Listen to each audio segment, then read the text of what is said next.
Hi YouTube, and this is JTrain997, and I'm back this time with my review of the Green Lantern Movie Masters Series 3 Krona figure.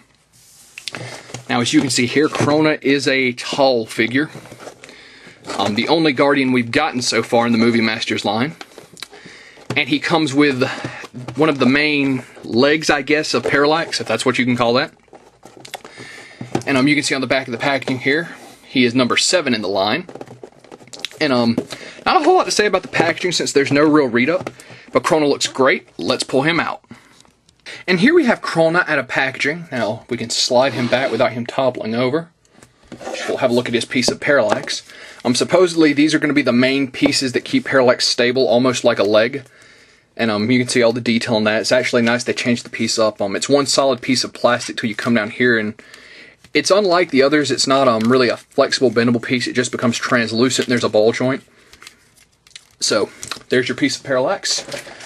And Krona, for all we know, is the Guardian that became Parallax. None of them got names, and none of them really specified which Guardian it was. So, Krona's the rogue Guardian of the comics, so I'm kind of assuming he was the one.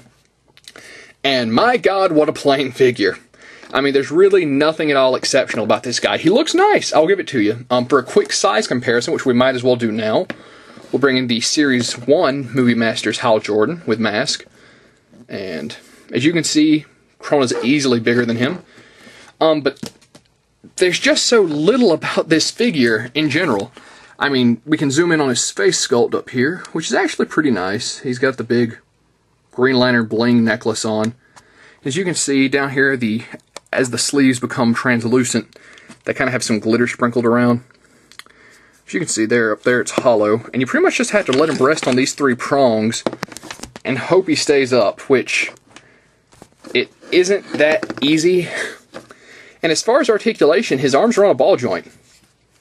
And that's it. And seeing as his sleeves are so crazy long, this is pretty much the pose you've got.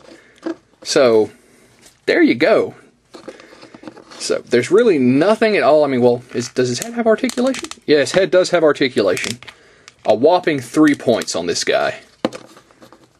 So, this guy is so incredibly plain. They could have added in the chair the Guardian sits in. Anything. Right now his only gimmick that he's got going for him is, hey, he's pretty tall. Which is mainly just the robe, as the Guardians are actually really short in the comics. And he doesn't even stand that well, which is very irritating. They could have stabilized this or just made it a circular robe or something. So, $15 for this guy. If he didn't have a collecting neck piece, there's no way I could possibly justify buying this guy. Now, of course, I did really want a Guardian in our Movie Masters collection, but this is just so disappointing. Okay, I admit, a Guardian figure. Not a lot you can do there, but you can do more than this. So, overall, he's an okay figure. He's going to look decent in your collection, because you do need a Guardian. There's really nothing to signify this is Krona, but that's not the figure's fault. The movie didn't give him much to work with.